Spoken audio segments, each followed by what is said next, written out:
itu memang banyak terjadi di masyarakat ya. Apakah harus berdasarkan diagnosa medis, pengalaman pribadi, atau cukup dengan dugaan kuat? Kapan seseorang itu mengqadha puasanya dan kapan seseorang itu membayar fidyahnya.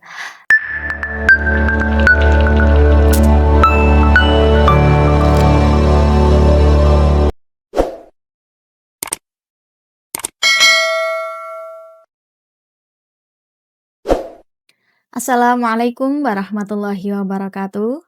Alhamdulillahirabbil alamin.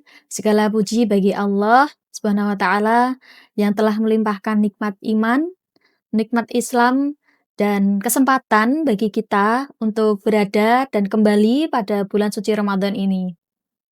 Shalawat serta salam tak lupa kita haturkan kepada junjungan kita Nabi Muhammad sallallahu alaihi wasallam, keluarga, sahabat, dan seluruh pengikutnya hingga akhir zaman. Sahabat Fatayat yang dirahmati oleh Allah, kembali lagi pada podcast Viva, Fikih Fatayat edisi Ramadan, pimpinan cabang Fatayat NU Bojonegoro, yang dalam hal ini diproduksi langsung dari studio Universitas Nahdlatul Ulama Sunan Giri Bojonegoro. Dan tentunya akan tayang setiap hari Jumat selama bulan Ramadan ini. Sebagaimana yang telah Allah firmankan dalam Al-Quran surat Al-Baqarah ayat 183 dan 184 bahwa puasa itu diwajibkan bagi orang-orang yang beriman. Namun Allah memberikan rukhsah atau keringanan bagi mereka yang memiliki udzur syar'i seperti sakit, kemudian safar, dan lainnya. Bahkan bagi mereka yang keberatan untuk menjalani puasa diperbolehkan untuk tidak melakukan puasa, namun memiliki kewajiban untuk membayar fidyah. Dari ayat ini kita bisa melihat bahwa Allah tidak bermaksud untuk menyulitkan hambanya, karena agama Islam adalah agama yang realistis, memahami kondisi makhluknya, dan tentunya agama yang rahmat. Namun dalam praktiknya masih banyak di antara kita yang bingung dalam menjalaninya ataupun belum mengetahui hukum-hukum terkait qadha dan fidyah. Seperti siapa yang wajib melakukan qadha atau siapa yang wajib melakukan fidyah atau keduanya. Atau bahkan juga bagaimana jika qadha ataupun fidyah itu ditunda dalam waktu yang bahkan bisa 2 kali Ramadan atau lebih. Baik, untuk membahas tema tadi secara lebih mendalam, telah hadir bersama kita narasumber yang insya Allah sudah sangat kompeten di bidangnya, yaitu Ibu Hajah Hayatin SPD. Kami ucapkan selamat datang di podcast Viva, Fikih Fatayat, pimpinan cabang Fatayat NU Bojonegoro. Beliau adalah pegawai di Kantor Urusan Agama Kecamatan Sugiwaras, Kabupaten Bojonegoro, yang tentu sudah sangat memiliki pengalaman baik di bidang pelayanan maupun bimbingan keagamaan di masyarakat. Selain itu, beliau adalah anggota bidang pendidikan dan dakwah pimpinan cabang Fatayat NU Bojonegoro. Kami persilahkan kepada Ibu Hajah Hayatin untuk memberikan penjelasan terkait pengertian qadha dan fidyah serta bagaimana pembagian hukumnya. Kepadanya kami silahkan. Assalamualaikum warahmatullahi wabarakatuh. Sahabat Fatayat dimanapun berada, alhamdulillah semoga di bulan yang penuh berkah ini kita selalu mendapatkan pertolongan dari Allah Subhanahu wa taala. Amin, Allahumma amin. Perlu kami sampaikan juga pada kegiatan podcast kita kali ini ditemani oleh sahabati Lina Amelia M.Sos yang merupakan lulusan S2 dari Komunikasi dan Penyiaran Islam Fakultas Dakwah UIN Sunan Kalijaga Yogyakarta. Dengan latar belakang keilmuan dan pendidikan beliau, insya Allah podcast kita kali ini akan terarah dan lebih mendalam lagi pembahasan kita. Oke, selanjutnya mari kita bahas tentang apa itu qada dan apa itu fidyah. Terlebih dahulu akan kita ulas bahwa perintah berpuasa itu terdapat pada Al-Quran surat Al-Baqarah ayat 183 yang berbunyi, Ya ayyuhalladzina amanu kutiba alaikumusiyam kama kutiba alal ladzina min qablikum la'allakum tattaqun. Dilanjutkan pada ayat ke-184, Allah Subhanahu wa taala berfirman yang menjelaskan bahwa puasa diwajibkan dalam hari tertentu. Namun bagi orang yang sakit atau yang sedang dalam perjalanan, maka diperbolehkan untuk menggantinya di lain hari. Dan bagi mereka yang berat, maka diwajibkan membayar fidyah. Ayyaman ma'dudat, faman kana minkum maridun aw ala safarin fa'iddatum min ayyamin ukhar.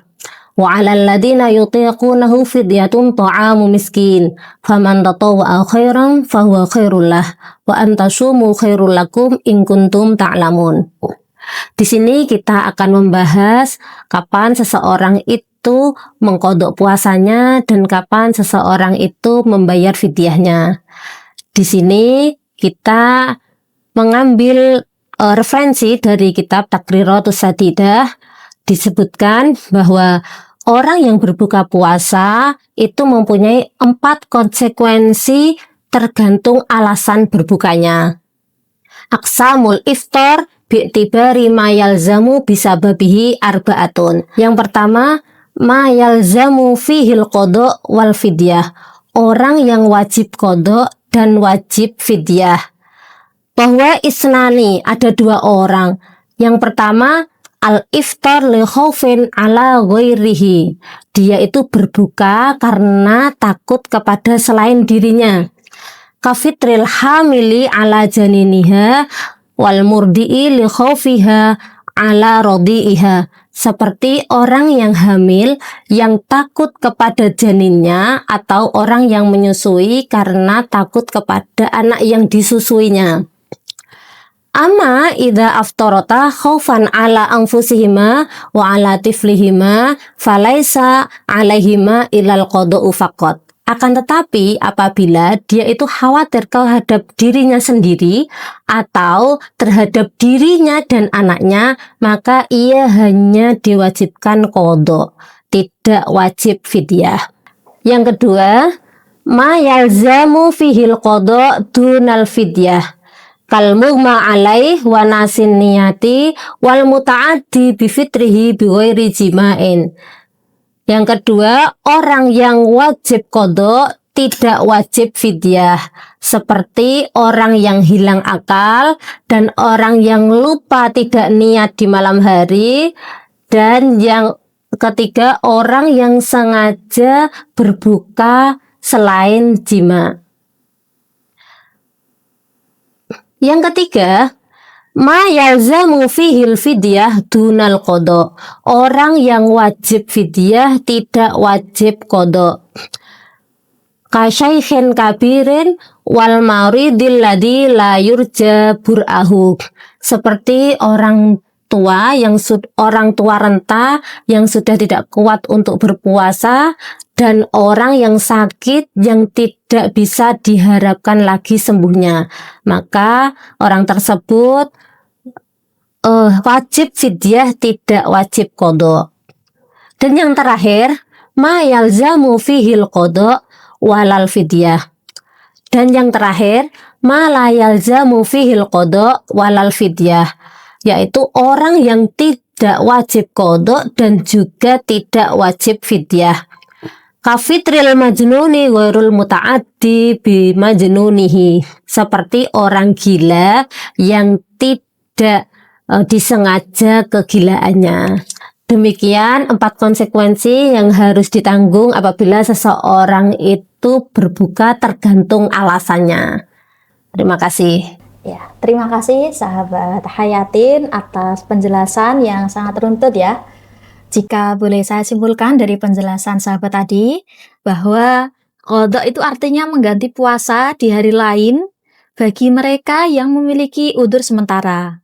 Sedangkan fidyah adalah bagi mereka yang memang tidak mampu untuk melakukan puasa dan sifatnya itu permanen dan betul-betul tidak mampu untuk melaksanakan puasa, artinya dia wajib memberi makan kepada satu orang miskin sebesar 1 mud setiap harinya berupa makanan pokok. Sesuai dengan hari yang ditinggalkan, gitu ya. Nah, menarik sekali ya sahabat ketika kita menjelaskan pembagian berbuka puasa ditinjau dari kewajiban yang timbul karenanya. Bahwa ada yang wajib qadha saja, ada yang wajib fidyah saja, dan ada yang wajib keduanya. Bahkan ada yang tidak wajib untuk keduanya, begitu. Nah, sahabat, dari pembahasan tadi ada beberapa catatan yang ingin saya perdalam dan ingin saya tanyakan kepada sahabat Hayatin, yang tentunya ini juga menjadi perdebatan di masyarakat. Pertama, terkait ibu hamil dan menyusui. Dalam praktiknya sering menjadi kebingungan di antara kita selaku ibu hamil ataupun ibu menyusui. Jika seorang ibu hamil atau menyusui berbuka karena khawatir terhadap kondisi janin atau bayinya, maka ia wajib qadha dan fidyah. Namun jika kekhawatiran itu hanya terhadap dirinya sendiri atau terhadap dirinya dan anaknya sekaligus, maka ia hanya wajib qadha tanpa fidyah.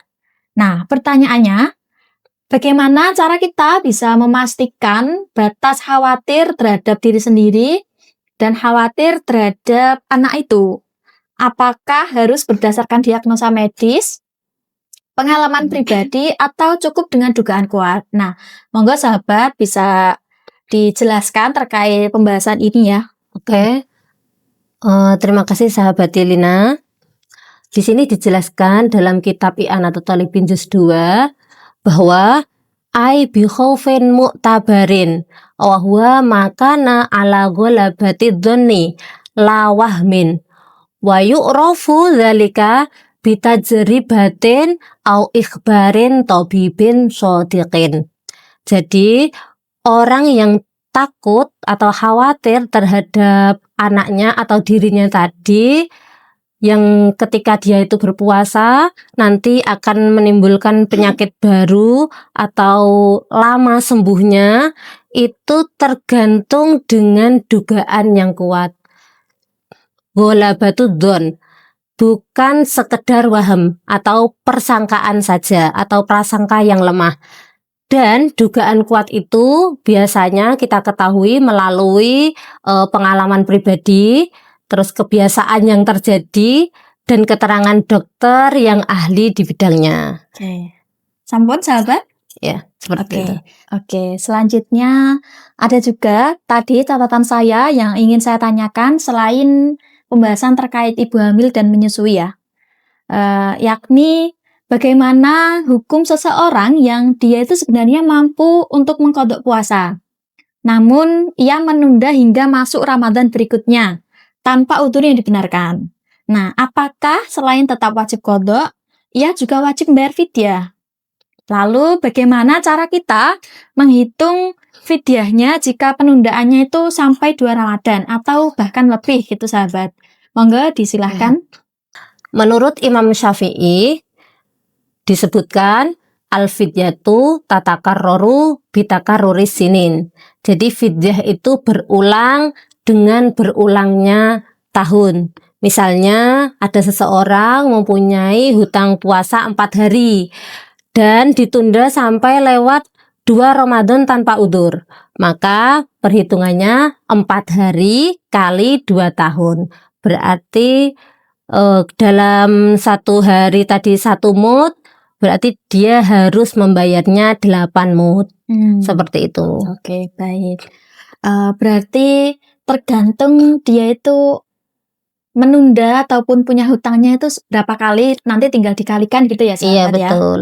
Oke, baik. Selanjutnya ada pertanyaan yang terakhir yang juga penting untuk kita bahas.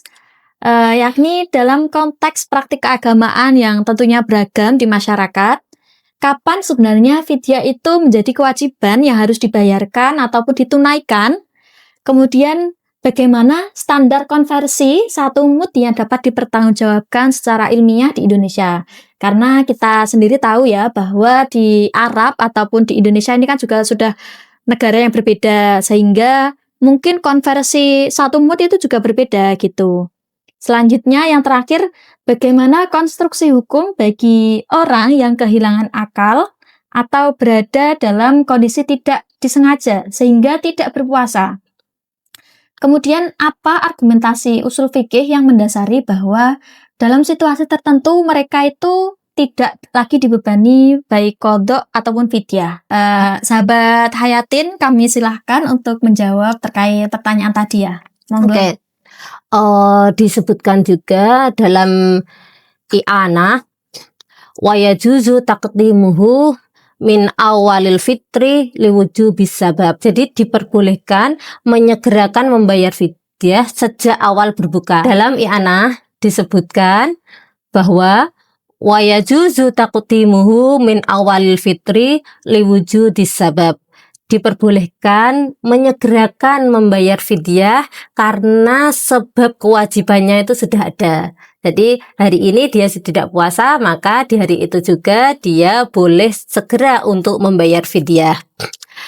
Dan ukuran fidyah itu menurut Baznas adalah 675 gram atau sekitar 7 on. Dan yang terakhir, pertanyaan yang terakhir tadi ya sahabat Lina, bahwa kenapa orang yang gila itu tidak dibebankan fidyah dan juga tidak dibebankan qadha. Ya, syarat wajib puasa itu salah satunya adalah mukallaf, yaitu orang yang balik, yang berakal. Jadi ketika seseorang itu gila yang tidak sengaja, jadi otomatis kewajibannya itu dia gugur, seperti itu. Baik, terima kasih sahabat Hayatin atas penjelasan yang sangat komprehensif dan bisa membuka wawasan bagi kita semua gitu ya. Dari diskusi ini kita dapat memahami bersama bahwa hukum qadha dan fidyah itu tidak bisa dipukul rata. Karena setiap orang itu memiliki kondisi yang berbeda-beda. Sehingga pertimbangan syar'inya juga berbeda dan harus jelas gitu. Selanjutnya, Islam itu juga tidak menyulitkan. Namun juga tidak berarti mengabaikan tanggung jawab dari setiap hambanya. Dari penjelasan tadi, kita bisa menarik beberapa poin penting ya. Yang pertama, terkait udzur. Ketika udzur itu sifatnya sementara, maka konsekuensinya hanya qadha. Kedua, jika ketidakmampuan itu bersifat permanen atau dia sudah yakin betul bahwa dia tidak mampu jika harus melaksanakan puasa, maka konsekuensinya adalah dengan fidyah ataupun membayar fidyah. Dalam kondisi tertentu, baik ibu hamil atau ibu menyusui, ternyata hukumnya juga tidak sederhana itu, sahabat. Ada beberapa perincian yang perlu dipahami bersama dengan penuh hati-hati ya, tentunya, agar tidak keliru dalam mengambil keputusan. Dan yang perlu menjadi perhatian bersama juga, menunda qadha tanpa alasan yang syar'i dapat menimbulkan konsekuensi tambahan, yakni berupa membayar fidyah. Ini menunjukkan bahwa fikih puasa itu tidak hanya sekedar sah atau tidak, melainkan juga tentang tanggung jawab dan kesadaran dalam menunaikan kewajiban. Semoga setelah ini sahabat-sahabat Fatayat dan juga masyarakat umumnya tidak lagi bingung terhadap hukum-hukum terkait qadha dan fidyah, sehingga dapat menjalani ibadah puasa Ramadan dengan lebih yakin, lebih tenang, dan tentunya lebih bertanggung jawab gitu ya. Terima kasih kepada sahabat Hayatin atas ilmu, wawasan, dan waktu yang telah diberikan pada kesempatan hari ini, yakni pada podcast FIFA Fikih Fatayat Pimpinan Cabang Fatayat NU Bojonegoro. Semoga apa yang disampaikan tadi menjadi manfaat dan keberkahan bagi kita semua. Dan untuk sahabat Fatayat yang dirahmati oleh Allah, jangan lewatkan podcast Viva, Fikih Fatayat edisi Ramadan, pimpinan cabang Fatayat NU Bojonegoro, yang akan tayang pada setiap hari Jumat selama bulan Ramadan. Setelah ini masih ada beberapa podcast lain yang tentunya temanya juga tidak kalah penting dan menarik gitu ya. Dan tentunya juga relevan dengan kehidupan kita sehari-hari. Saya Lina Amelia selaku host atau moderator dalam podcast kali ini, juga sahabat Hayatin, pamit undur diri. Terima kasih sudah membersamai perbincangan kita pada podcast kali ini. Sampai jumpa di episode berikutnya. Semoga apa yang kita diskusikan tadi bisa menjadi ilmu yang bermanfaat dan diamalkan dalam kehidupan sehari-hari. Sekian, Assalamualaikum warahmatullahi wabarakatuh.